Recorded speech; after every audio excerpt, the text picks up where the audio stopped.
नमस्ते प्रज्ञापुंज। मैं आशीष श्रीवास्तव और आप देख रहे हैं प्रज्ञापुंज, साधना से समाधान। जैसा मित्रों आपको पता है कि हर हफ्ते हम एक सेगमेंट लेके आते हैं, health, education, social, politics, religion. लेकिन मित्रों, जो आज के हमारे मेहमान हैं, जो हमारे गेस्ट हैं, वो एक ऐसी क्षेत्र से आते हैं जो कि कहा जाता है पूरी दुनिया में, अगर कहा जाता है पूरे विश्व में अगर बात की जाए तो वो होती है कि फोर्थ पिलर। भारत में भी देखा जाए तो पत्रकारिता जो होती है वो फोर्थ पिलर के रूप में लिया जाता है। वही हमारे गेस्ट हैं और गेस्ट का मैं इंट्रोडक्शन देना चाहूँगा बड़े सम्मान के साथ। आज मेरे लिए बड़ी गर्व और हर्ष की बात है कि प्रज्ञापुंज पे जो है, हमारे चैनल पे जो है, पत्रकारिता विभाग के जो है एक विभागाध्यक्ष आए हुए हैं। इनका मैं नाम बताना चाहूँगा, डॉक्टर नागेंद्र कुमार सिंह है, जो कि निदेशक हैं महामना मदन मोहन मालवीय हिंदी पत्रकारिता संस्थान, महात्मा गांधी काशी विद्यापीठ, वाराणसी से।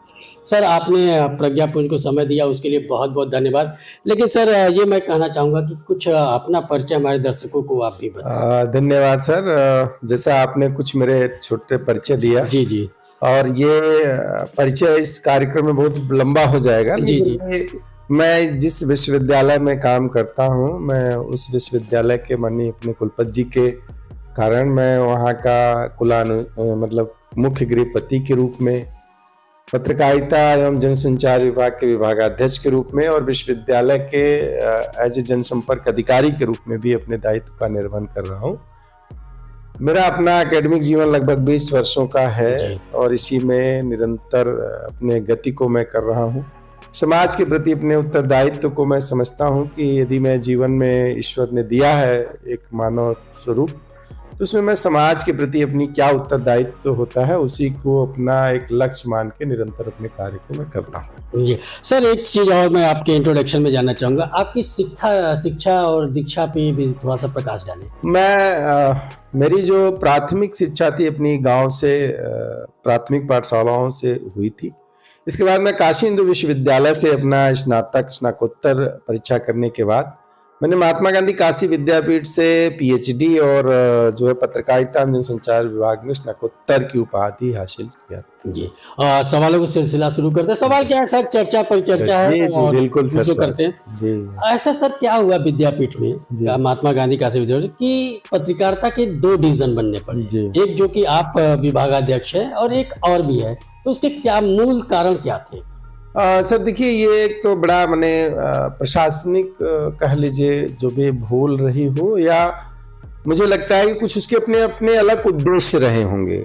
लेकिन हो सकता है कि चूंकि अपनी अवेयरनेस न होने के कारण ऐसी स्थिति आई होगी। उसका मूल उद्देश्य था कि जो हमारा यूजी लेवल की जो शिक्षा होगी वो विभाग के माध्यम से होगी और स्नातक और पीएचडी का जो हमारा शिक्षा होगा वो हमारा जो है संस्थान के माध्यम से होगा।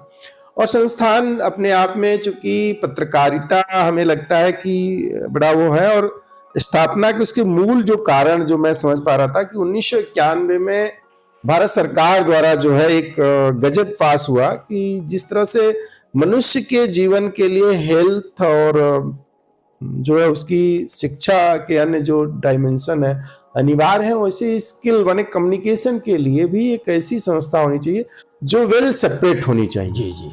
तो वेल सेपरेट के कारण जो है तब ये हुआ कि एक हर विश्वविद्यालय के अंदर एक सेपरेट फैकल्टी या इंस्टीट्यूशन के रूप में स्थापना होना चाहिए। उसी स्थापना में महात्मा गांधी काशी विद्यापीठ का ये गौरव रहा कि उसने पहली एक दुनिया की इकलौती ऐसी विश्वविद्यालय रहा जिसने एक संस्थान पाया। लेकिन चूंकि वो गवर्नमेंट की पॉलिसी थी और सरकार चली गई तो वो पॉलिसी पूरी तरह से अमल नहीं हो पाई, तो एक ही संस्थान खुली पाया पूरे भारत में जी। इसके बाद उसी सरकार के अमल में जब अटल बिहारी वाजपेयी की गवर्नमेंट आई तो उन्होंने पत्रकारिता की आवश्यकता देने के लिए उन्होंने एक विश्वविद्यालय निर्माण किया। उस विश्वविद्यालय में माखनलाल चतुर्वेदी, कुशाभाऊ ठाकरे, हरदेव जोशी राजस्थान, ऐसे विश्वविद्यालय आए, उसी के कारण ही आए। तो ये सब चीजें सर अब इसको हम थोड़ा सा और विस्तृत कर लेते हैं जी। अगर भारत को देखें तो आजादी के पहले की जो पत्रकारिता जी और आजादी के बाद की पत्रकारिता में क्या मूलभूत अंतर आपको दिखा? देखिए, जो मैं इसको मैं थोड़ा सा और कर दूं, ये हम बात कर रहे हैं 1990 तक की। जी जी। आजादी के पहले और फिर आजादी से लेके 1990 तक। जी जी। देखिए सर, सबसे बड़ी बात है कि जो आजादी के पूर्व की जो हमारा पत्रकारिता थी उसका एक अपना मूल उद्देश्य बना हुआ था और इसकी एक एथिक्स भी थी, उसकी अपनी एक संवैधानिक रचना था। उसमें यह था कि हमें इस देश की जो लगभग 2500 वर्षों की गुलामी, हम 200-400 की गुलामी को नहीं दर्शाते हैं, हम लगभग इस देश को 2500 गुलाम, माने मुगलों से लेकर के अंग्रेजों तक की जो गुलामी रही है वो 2500 के लगभग का कालखंड आता है।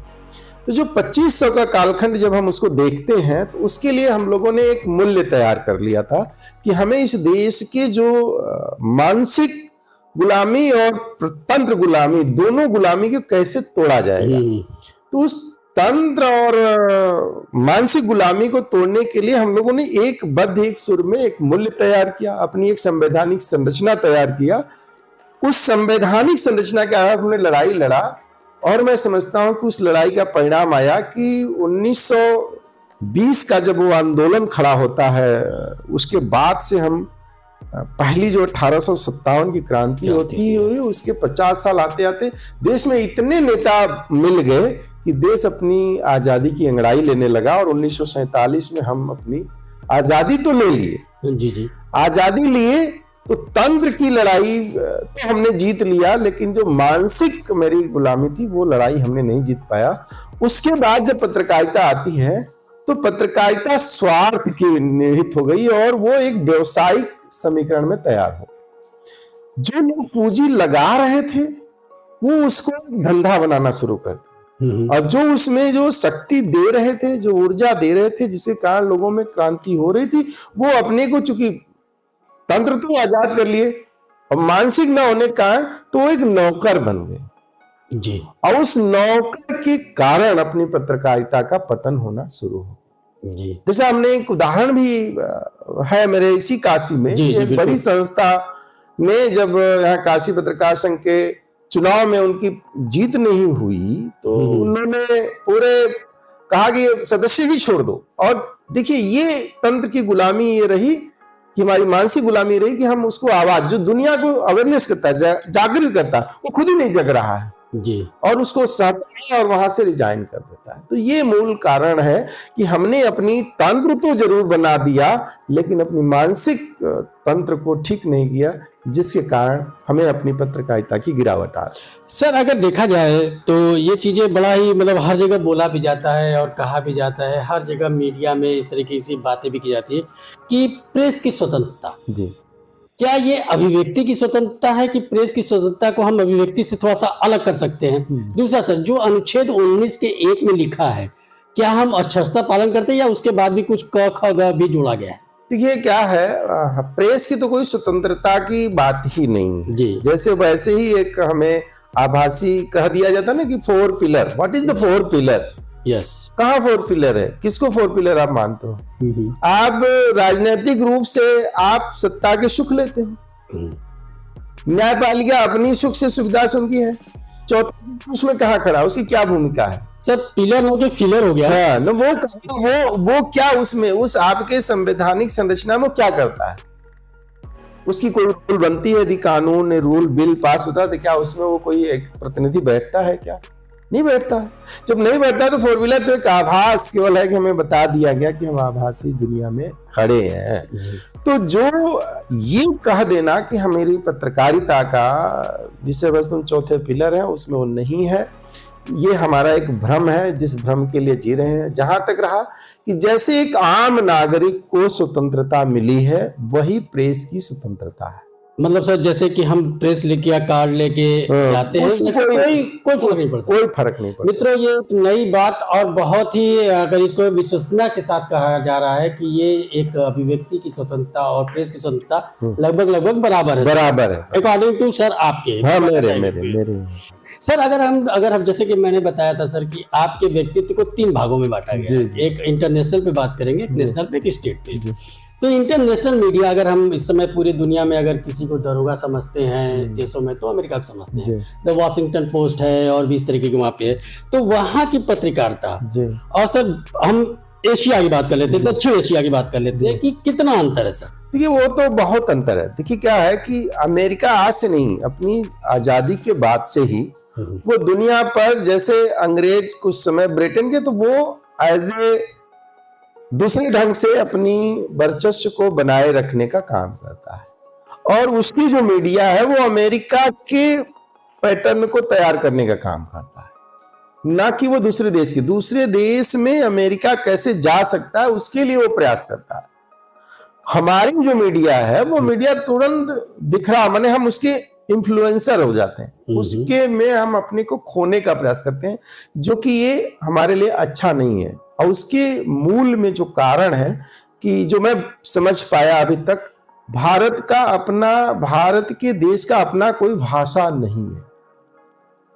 जब भाषा नहीं है तो आपका तंत्र कहीं नहीं होगा। यदि ये आपकी भाषा होगी, आज प्रशासनिक एक व्यक्ति को भाषा सीखने में 15 वर्ष लगता है, तो जब 15 वर्ष केवल भाषा सीखने में वो बिता देगा तो अपने देश के बारे में लिखेगा कब वो?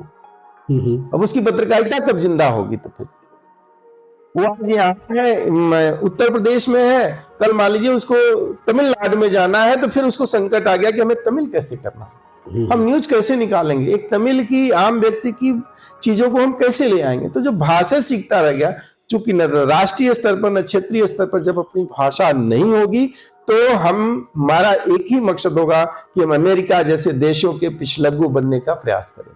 जी सर, यहाँ पे एक चीज और भी कहा जाता है कि ये पत्रकारिता में नहीं, सारे सब्जेक्ट में भी देखा जाता है कि एक लैंग्वेज है इंग्लिश, ब्रिटिश इंग्लिश या फिर यूरोपियन इंग्लिश, उसका प्रभाव बहुत ज्यादा हर देशों पे है। भारत में कुछ हमको ज्यादा भी लगे, जैसे कि सर आपने बताया तमिलनाडु में, लेकिन अगर उसको इंग्लिश पता हो तो तमिलनाडु में भी पत्रकारिता कर सकता है, जर्नलिज्म कर सकता है, यहाँ भी कर सकता है। तो सर आप कितना इसको अपने सब्जेक्ट में मानते हैं कि अंग्रेजी बहुत प्रभावशाली है? देखिए, मैं इसको समझता हूँ सिर्फ एक व्यापार है। अंग्रेजी भाषा हमारे लिए व्यापार दे सकती है, प्रेम नहीं दे सकती।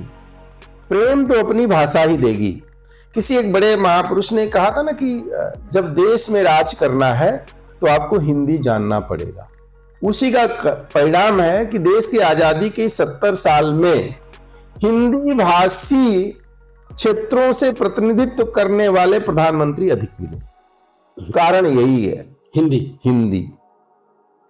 क्योंकि गांधी विदेश से पढ़ के आए थे जी, वो चाहते तो अंग्रेजी से ही अपना देश को, लेकिन उन्होंने हिंदी को लिया और हिंदी के माध्यम से कहा कि देश को आजाद कराने को उन्होंने पूरी बीड़ा उठा ली।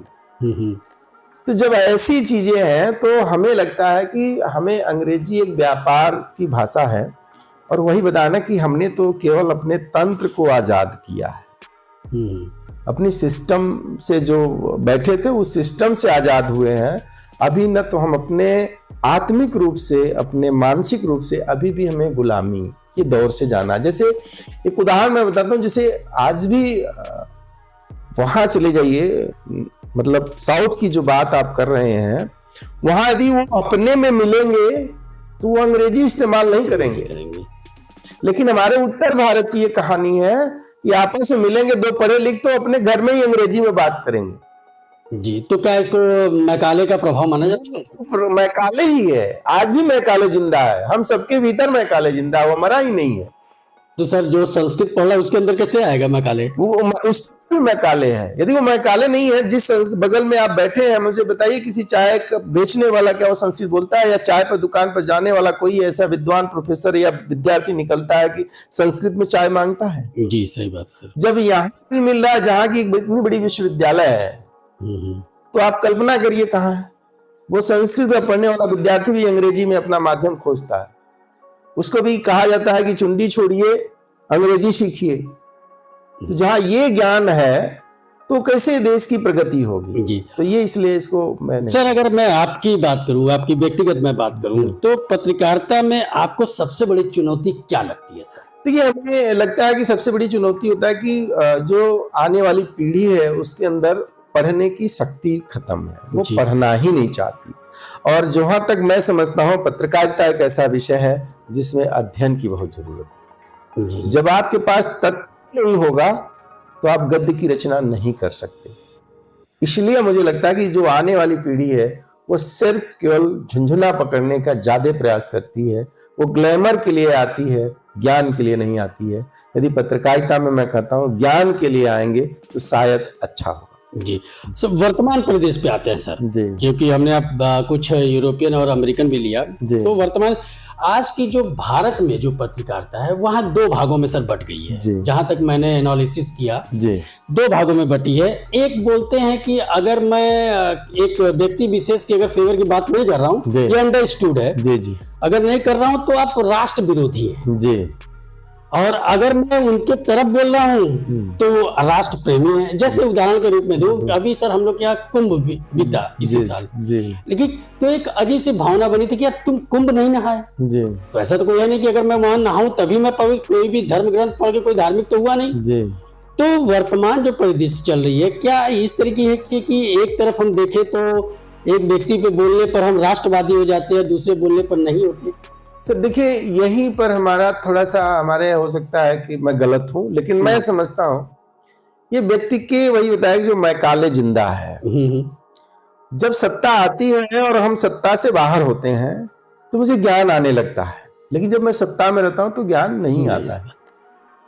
आज कुंभ नहाना या नहाना ये तो चर्चा का विषय ही नहीं है। ये एक नरेशन दिया जाता है और नरेशन दे करके लोगों को उसके जो सेंटिमेंटल है उनकी भावना को जगाना है। अब उस जगाने के पीछे हम क्या कहेंगे, जैसे एक बड़ा आप कह रहे ना आज पूरे समाज में होता है गोदी मीडिया, गोदी, व्हाट इज द गोदी मीडिया? किसको गोदी मीडिया? हाँ सर, ये मैं खुल के नहीं बोलता, जिसको आप गोदी मीडिया की बात करते हैं, कोई गोदी मीडिया नहीं। आपकी अपनी शक्ति है, आप अपनी शक्ति को बात नहीं कह पा रहे हैं तो गोदी मीडिया है। वो व्यक्ति जिसने एक नई लकीर दिया, नई व्यवस्था दी रही है, तो उस व्यवस्था को स्वीकारने की शक्ति होनी चाहिए। मेरा कहता है कि पत्रकारिता में आलोचना नहीं, समालोचना होना चाहिए। और आज की जो पत्रकारिता है वो आलोचनाओं पर टिकी है। जब आलोचनाएं होती हैं तब आपको ये लगता है ना कि ये गोदी मीडिया है। आज जैसे एक बड़ा सिंपल उदाहरण दे दूं, आज पूरे समाज की एक नरेशन, यदि आपके इसी गली में लाइट नहीं हो, खंबा गिरे, तो कहोगे पेपर वाले से बोलेंगे लिख दीजिए 4 लाइन, जैसे ये लाइनियां ठीक हो जाए। लेकिन लाइनियां ठीक करने का काम आपका है कौन? जो बिजली विभाग का काम है। नाला साफ करने का काम कौन करेगा? जी, आपका नगर निगम करेगा। लेकिन कहाँ आप घंटी खनखना रहे? प्रेस में खटखटा रहे। तो ये तो बीच का है ना सेंटिमेंटल भाव। मेरा कहना कि हम केवल कैसे लोगों को अपनी तरफ चीजों को बताएं। सच्चे जैसे अभी देश में हो रहा है ना, पूरे आप देखेंगे कि वोट चोरी। व्हाट इज द वोट चोरी? जी, उस पे आऊंगा सर मैं। नहीं, मैं बता रहा हूँ, ये छोटे छोटे जो मुद्दे हैं इसकी समीकरण में मैं कहता हूँ जैसे ईवीएम हैक होती है। जिसका हैक होता है आज तक नहीं कोर्ट जाता है, ना तो वो बोलता है। मतदाता कभी गया कोर्ट में? ये कभी नहीं गया सर। उसकी आवाज कौन बन रहा है?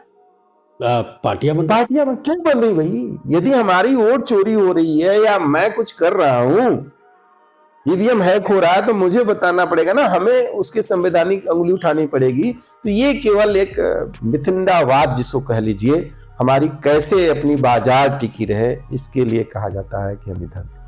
लेकिन सर अगर हम इस समय के देखें, जो अभी जो हम लोग के बीच में चल रहा है, पत्रकारों की बड़ी ही दयनीय स्थिति है जी। अगर देखा जाए तो बहुत सी चीजें हैं जो मैं कैमरे पर नहीं कह पाऊंगा अपने, लेकिन ये एक वरिष्ठ पत्रकार के साथ मैं बैठा हुआ हूँ जी, तो आप इस चीज को समझोगे। तो सर इसके कारण क्या है और इसका निवारण क्या है? कारण तो बहुत सोच सकते हैं, लेकिन मैं आपसे निवारण भी जानना। देखिए, इसका बड़ा सिंपल है कि पत्रकारों का निवारण तभी होगा जब अपनी पत्रकारिता जगत की भी एक अपनी संवैधानिक संरचना, जैसे लॉ है तो उसके लिए बार काउंसिल है, बहुत सही। जैसे मेडिकल है तो उनके लिए उनका एसोसिएशन है, आईटी है उनके लिए एसोसिएशन है, एक आईएएस है उसका एसोसिएशन है। लेकिन आज बताइए, इस देश के आजाद होने के बाद कौन एसोसिएशन है? आज मैंने कभी एक बार मुझे अवसर मिला था, काशी पत्रकार संघ में मैंने गया था, अपनी बात रख रहा था। हमने कहा कि 90 के दशक में एक प्रोजेक्ट अलॉट होने के पत्रकारों को हुआ कि भूमि दिया जाएगा, उनके आवाज का अलग पत्रकार फोरम बना। इसके बाद क्या हुआ भाई? 20-25 पत्रकार अध्यक्ष बन के निकल गए। कौन आज सरकार से कितनी प्रस्ताव गई कि नहीं ये होना चाहिए? यहां इतने पत्रकार हैं, कितने लोगों ने सरकार से मांग रखी। इस राष्ट्रीय धरोहर के लिए इस काशी में पत्रकारों के लिए कौन सा स्थान रखा गया? तो बताए ना कि जब तक मेरा संविधान नहीं होगा तब तक मेरे साथ न्याय नहीं होगा। निराकरण करने के लिए सभी पत्रकार के लिए एक संवैधानिक संरचना बननी चाहिए, जिससे मजबूरन जब हमारी तरफ मान्यताएं आएंगी तभी हम दूसरे को एथिक्स बनाने का काम करें। तो सर अगर देखा जाए एसोसिएशन नहीं है, हाँ। लेकिन बहुत से संघ चलते हैं, जैसे पत्रकार संघ, काशी संघ, काशी पत्रकार संघ, बनारस पत्रकार संघ एसोसिएशन, तो फिर ये उत्तर प्रदेश उपजा नहीं, ये सब तो देखिए एक अपनी लुभावनी चीज है ना, इसकी संवैधानिक मान्यताएं क्या है। आज मैं कहता हूं कि यदि एक मेडिकल कॉलेज खुला हो तो मैं उनके एसोसिएशन से मान्यताएं लेनी होगी। हमें एक पत्रकार मैंने एक लायर को वहां जाना होगा तो उसके पास मुझे अपना रजिस्ट्रेशन फॉर्म देना पड़ेगा। आप पत्रकारिता बताइए ना, मैं तो खुद कहता हूं कि अपने जिस संस्था में हूं हर साल 200 पत्रकार पैदा करके 500 पत्रकार निकाल रहा हूं। जी बिल्कुल। तो जब वो निकल रहे हैं तो उनकी कोई मान्यता नहीं, कोई रजिस्ट्रेशन नहीं, वो पत्रकार हो गए। ये ऐसे थोड़ी पत्रकार जी जी जी, ये बात एकदम जब उनकी साइंटिफिक होगा ना, तो जानते हैं जो संस्थाएं हैं जो बताए कि जो व्यवसायिक स्वरूप है ना, तब वो कीमत समझेंगे, तब हमारी कीमत पर उनको रखना पड़ेगा, हमारी शर्तों पर उनको अपनी दुकान चलानी होगी। आज मैं उनकी शर्तों पर अपनी दुकान चला रहा हूँ। वाह।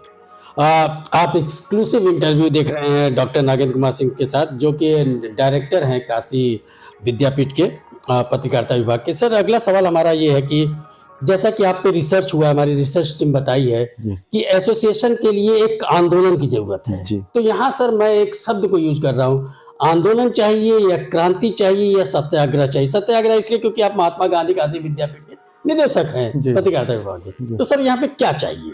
देखिए, न सत्याग्रह चाहिए न आंदोलन चाहिए, मुझे अपना अधिकार चाहिए। तो सर कैसे आएगा? उसके लिए हमें अपना एक संवैधानिक संरचना बनाने के लिए सबको अपनी कलम के साथ एक मंच पर आने की आवश्यकता है।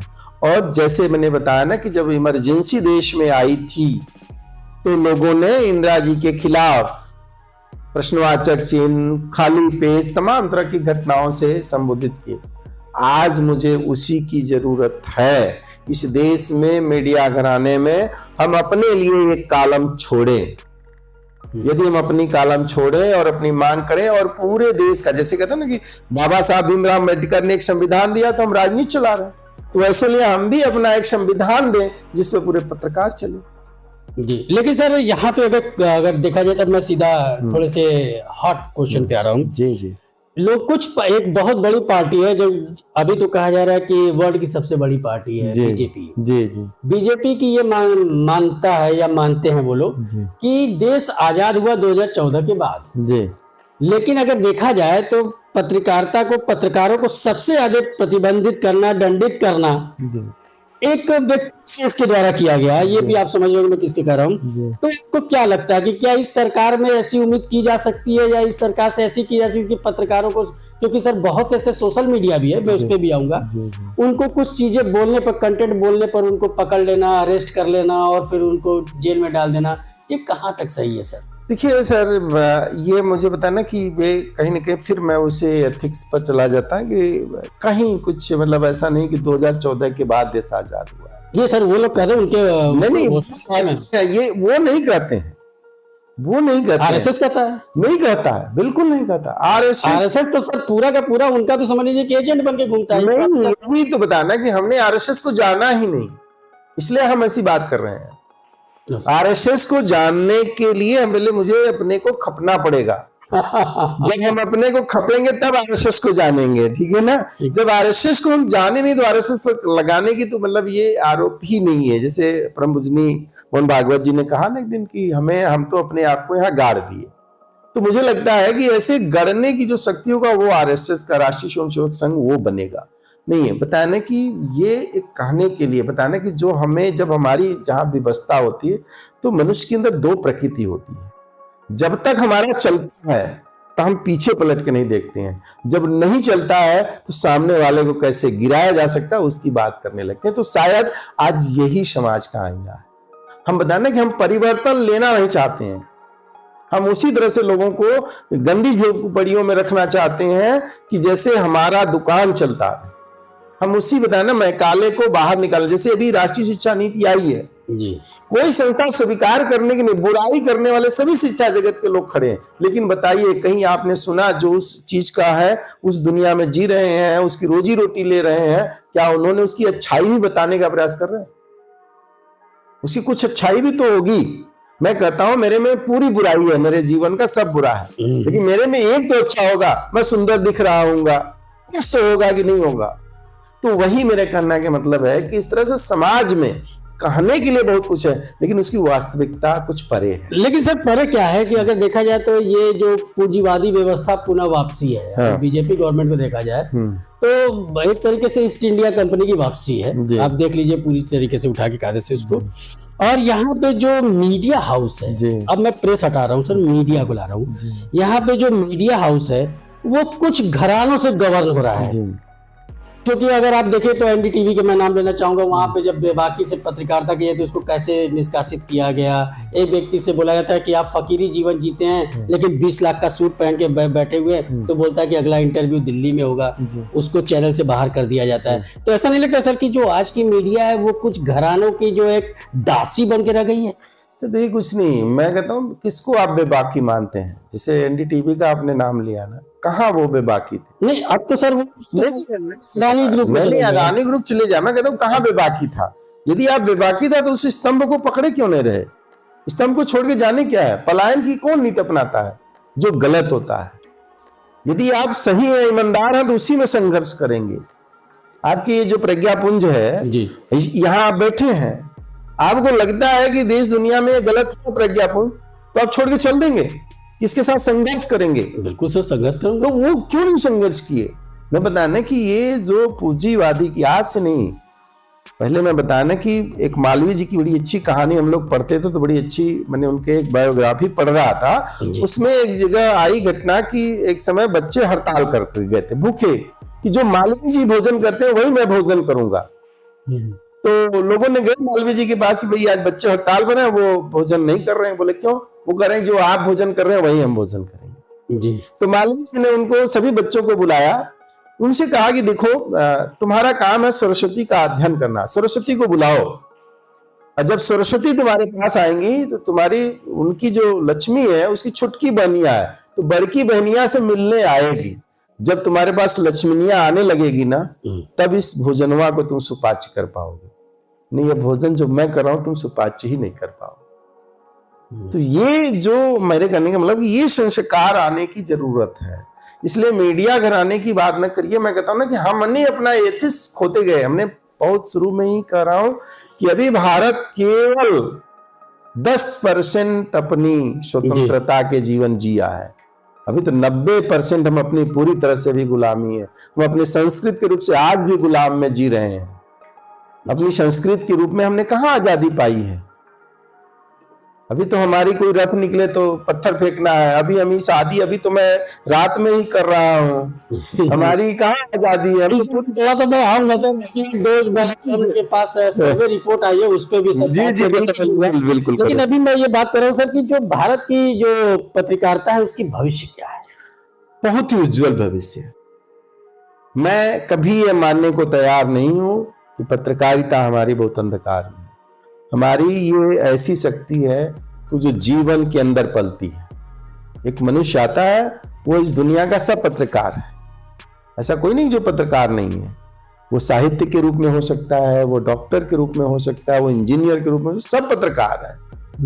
बस उनके उस जरूरत की जरूरत है कि वो कब और कैसे जाग सकते हैं, ये जगाने की जरूरत है, ये बताने की जरूरत है। और बताए ना, जिस दिन हमारी शिक्षा नीति पूर्ण रूप से बदल जाएगी, उस दिन पत्रकारिता भी बदलेगा और पत्रकारिता का राज होगा इस देश में। जी सर, अगर देखा जाए तो जो पत्रकारिता के आपके दृष्टिकोण से, आपके पॉइंट ऑफ व्यू से पत्रकारिता की क्या चुनौतियां हैं वर्तमान में? इसके बाद हम डिजिटल मीडिया पे आएंगे सर। देखिए, मैं जो समझा कि अभी तक जो पत्रकारिता की सबसे बड़ी जो चुनौती मिलती है वो है भाषा, लैंग्वेज। एक भाषा बहुत बड़ी चुनौती है, क्योंकि जब भाषा चूंकि इस देश में नहीं है तो उसके संकट कई डायमेंशन पर खड़े होते हैं। जो तथ्य आने चाहिए वो नहीं आती। दूसरा, भाषा न होने से जो नया दौर आया, जो इलेक्ट्रॉनिक का जो दौर आया, तो वो कहीं ना कहीं पूरी तरह से हमारी अंग्रेजियत से प्रभावित रही। तो जैसे हमने हमारे काशी में है ना कि मैंने खाना खैली, अब खाना खैली का ट्रांसलेट कौन करेगा, कौन ट्रांसलेट करेंगे?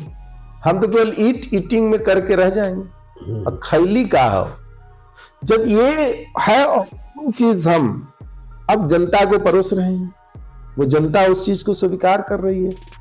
हम देना कुछ चाहते हैं लेकिन स्वीकार कुछ और हो रहा है, ये सबसे बड़ी चुनौती है। दूसरी जो चुनौती मैं समझता हूं कि संवेदनाओं की है। आज समाज के प्रति मेरा उत्तरदायित्व तो नहीं रह गया, हम समाज से कनेक्ट नहीं हो रहे हैं। और जब समाज से मेरा कनेक्टिविटी टूट रही है तो हमें जो है कि हम उसकी भावना को समझ ही नहीं पा रहे हैं, सिर्फ व्यापार व्यापार व्यापार कर। देखिए, मेरा हमेशा होता है कि मैं अपने बच्चों के प्रति बड़ा संवेदनशील रहता हूं। मेरा होता है कि सभी बच्चों से मैं संवाद स्थापित करूं, और बिना संवाद से मैं नहीं चलता। मतलब मेरा है कि मेरे व्यस्ततम समय भी रहता है, लेकिन मैं अपने बच्चों के प्रति हमेशा आकर्षित रहता हूं कि उनसे मिलूं, उनकी बात करूं। और जब हम अपने बच्चों से बात करूंगा तो शायद जो मेरी पूंजी है उनमें उतरेगी। और मैं ये हमेशा समझता हूं कि मेरे विद्यार्थी ही मेरा विस्तार है, और मैं जो कुछ हूं उन्हीं के कारण हूं। आज वो जितना फैलेंगे मैं उतना ही फैलूंगा, मेरी बाहें उतनी ही ताकतवर होंगी जितने मेरे विद्यार्थी होंगे। जी, असल हम लोग बात डिजिटल मीडिया की अगर न की जाए तो इससे पहले मैं एक सर आपसे जानना चाहूंगा आपका पॉइंट ऑफ व्यू कि आपके नजर में सशक्त जो माध्यम है वो इलेक्ट्रॉनिक मीडिया है या प्रिंट मीडिया है? प्रिंट मीडिया है, उसमें कहीं दो राय नहीं। उसका सर कुछ एक आध दो। देखिए, हमें जैसे मान लीजिए अभी हमें अपना कुछ जानना, ऐतिहासिक चीज जानना हो, तो उसके लिए मैं 20 साल पीछे जाके, जैसे काशी की पत्रकारिता जानना है, तो आज जो डिजिटल के युग में रणभेरी पूछ लीजिए तो रणभेरी आपको नहीं मिलेगी। रणभेरी जानने के लिए किसके लिए रणभेरी बना था, पताका किसके लिए बना था इस काशी से, तो आपको कहां लौटना पड़ेगा? उस कलम की जो ताकत थी, जो लिखा गया था। चूंकि डॉक्यूमेंटेशन इंपॉर्टेंट है, और भारत की यही रहा कि डॉक्यूमेंटेशन के कारण भारत विश्व गुरु रहा। डॉक्यूमेंटेशन नहीं हो रहा है। जैसे अभी आज गुलामी के बाद आप देखेंगे हम पर्यटन खूब करते हैं, खूब जाते हैं, घूमते हैं, होटल में खाते हैं, लेकिन पूछे किसके हाथ में कलम डायरी होता है? और आप जिसको विकसित राष्ट्र मानते हैं ना, अमेरिका, ब्रिटेन, जर्मनी, वहां का पर्यटन आता है, उसको देखिए, वो कलम में उसकी डायरी होगी, कलम होगी, वो नोट करता है। तो पत्रकारिता तो यही है, डॉक्यूमेंटेशन होना जरूरी है। जब डॉक्यूमेंटेशन नहीं होगा तो आप कभी सशक्त नहीं हो सकते। आज आपके वेदों पुराणों से वो जहाज पर उड़ने लगे, और आप जहाज में उड़ते उड़ते जमीन पर आ बैठे हैं, आप उनकी कॉपी कर रहे हैं। ये कारण है, इसलिए मैं मानता हूं कि प्रिंट मीडिया से कोई ताकत हो ही नहीं सकती। और सर एक जहां तक मैंने सुन रखा है कि जो हम लोग का सुप्रीम कोर्ट है वो भी जो है प्रिंट मीडिया को ही एविडेंस मानता है, इलेक्ट्रॉनिक मीडिया को नहीं मानता है। तो लेकिन सर अगर देखा जाए तो इसको अगर दूसरे परिदृश्य में देखा जाए तो आज हमारे देश के प्रधानमंत्री भी चुनाव के पहले इन्फ्लुएंसर के साथ बैठते हैं जी।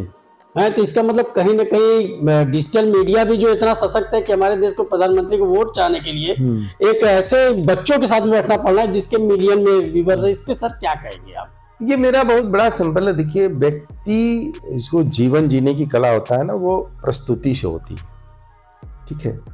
अब वो प्रस्तुति क्षणिक होगा, लांग होगा, ये तय करता है व्यक्ति के अपने निर्माण, माने हम कैसे लोगों तक जा सकते हैं।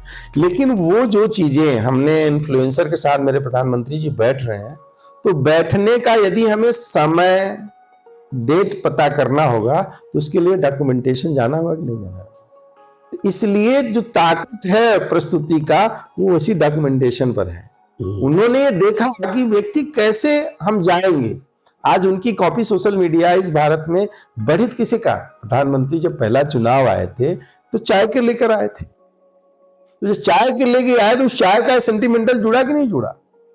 तो मेरे कहने का मतलब कि जब तक आपके पास वही बताने तथ्य नहीं होगा तो गद्य बनेगा कैसे? Digital media that is a गद्य, वो दिखाने की चीज है, रखने की चीज नहीं हो सकती।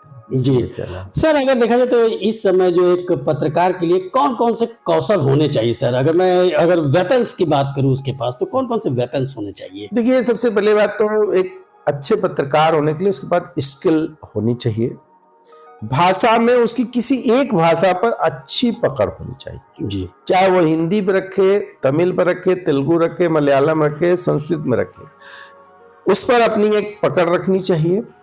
अधिक से अधिक उसको अपना अध्ययनशील होना चाहिए। यदि वो अध्ययनशील नहीं होगा तो वो पत्रकारिता नहीं कर सकता।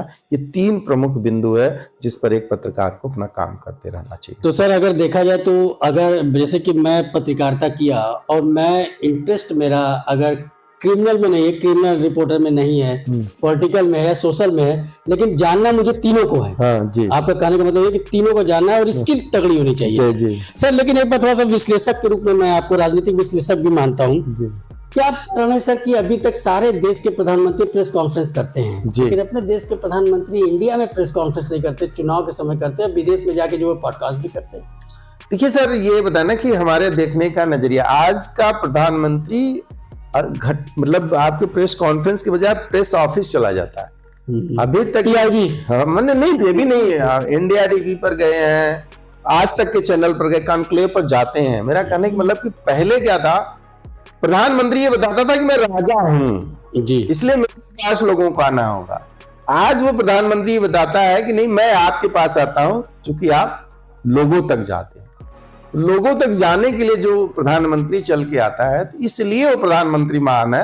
और पहले के जो प्रधानमंत्री थे, मीडिया हाउस अपने घर बुलाते थे और ये प्रधानमंत्री उस मीडिया हाउस में जाते हैं। लेकिन सर चुनाव के खत्म होने के बाद ही, जब चुनाव आने वाला रहता है, नया लोकसभा सत्र, तभी ये जाते हैं। नहीं, हमें देखिए क्या है, जो आपको क्या है, बाकी समय तो तंत्र बताने काम करते रहते हैं ना। जी। हम कहते हैं कि जब आपको अवसर आया, जब उनको अवसर आपके पास है, आपका अवसर आता है, उनको बुला लेते हैं, वो आ जाते हैं। जी। और जी सर, ये कह रहा हूँ कि सर जो एआई टेक्निक है, ये हम लोग के पत्रकारिता में कितना लाभप्रद है, क्या क्रांति लेके आएगा?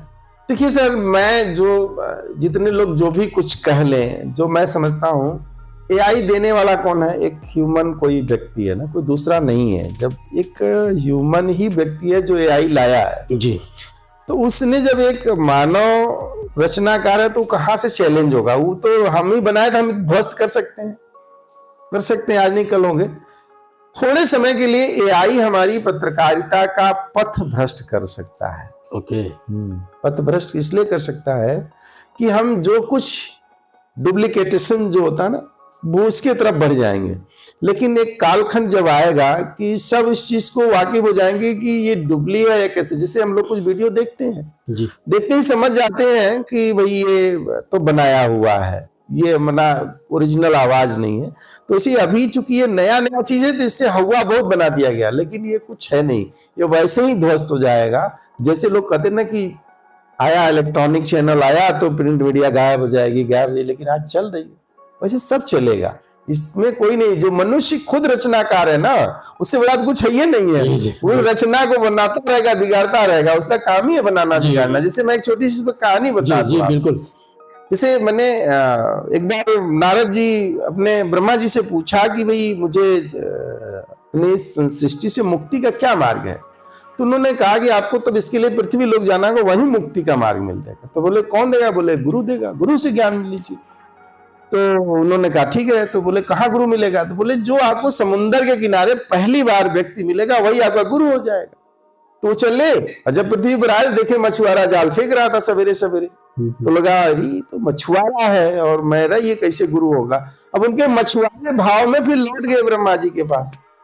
ब्रह्मा जी ने कहा कि भाई क्यों लौट आए? बोले कि अरे आपने कहा था तुम्हारा तो मछुआरा मिला, मछुआरा मेरा गुरु कैसे था? तो उन्होंने श्राप दे दिया कि अब जाओ उसी लोक में आप 84 भोगोगे। तो उनको बड़ी पीड़ा है, कहाँ जाए इसका निदान करने के लिए। तो फिर वो भागे विष्णु जी के पास अपने। तो उन्होंने कहा कि देखिए इसका उपाय तो जिसको छोड़ गया है वही बताएगा, वही आपका गुरु है, उसके पास जाइए, वो उपाय बता देगा। वो वहां से चलते हैं, फिर आते हैं, उस व्यक्ति को फिर सुबेरे पाते हैं। तो कहते हैं पैर तो बोले नहीं भाई क्यों पकड़, नहीं आप मेरे गुरु हैं, आप मुझे ज्ञान दीजिए, मैं एक संकट में हूं। तो उसने बोला कौन सा संकट है तुम्हारे? तो बताया कि मेरे पिता ब्रह्मा ने मुझे श्राप दिया 84 भोगा, और 84 भोगते भोगते मैं यही रह जाऊंगा, तो मैं स्वर्ग में कब। तो बोले कि इसका कोई उपाय है, तो इसका बोले कि उपाय है, आप जाइए अपने पिताजी के पास, उनसे पूछे जो 84 हमें भोगना उसका चित्र बना दे वही जगह पर। और वो जाते हैं तो बोले क्या होगा, जब कहा बना ले 84 तब उसी बात लेटने लगिएगा। तो जब वो पूछेंगे क्या है तो बता दे मैं अपना 84 मिटा रहा हूं। और वो वही जब पूछ लेते हैं, चित्र बना देते हैं, तो लगे तो ब्रह्मा जी पूछते हैं कि क्या कर रहे हो, कहा मेरे गुरु का आदेश मैं अपना 84 मिटा रहा हूँ। 84 मिट गया, ब्रह्मा भूल गए। ये है चीज। अद्भुत सर, अद्भुत कहानी थी सर। लास्ट सवाल, क्योंकि आपका समय बड़ा कीमती है, अगर हम भारत के भविष्य को देखें तो इसमें मीडिया की क्या भूमिका होगी? देखिए, भारत का जो भविष्य है वो मीडिया के भविष्य से एकदम जुड़ा हुआ है। मैं कहता हूं ना कि जो समाज का दर्पण है वो मीडिया ही बनती है, और भारत आने वाले कालखंडों का फिर वही भारत होगा जिस भारत की कल्पना हमारे पूर्वजों ने किया था और कुछ छोड़ के गए थे। जो सपना उन्होंने दिखाया था वो सपना साकार दिखेगा, और मीडिया उसमें चरम पर होगी। बिना मीडिया के भारत का चरमोत्कर्ष नहीं देखा जा सकता। सर इससे एक सवाल बस और मैं जोड़ रहा हूँ कि सर मीडिया और प्रेस में आप क्या अंतर देखते हैं? देखिए, दोनों का एक शाब्दिक दोष है। दोष है, ये शाब्दिक दोष है। क्या होता है कि हम प्रेस माने जो चीज प्राप्त करते हैं, और मीडिया का मतलब होता है प्राप्त करने का, देने का माध्यम, माने देते हैं। जैसे हमारे जीवन में एक सांस चल रही है, जैसे हम ईश्वर को कहा मैंने कहते हैं ना कि भाई आपके जीवन में स्वर मेरा ईश्वर है।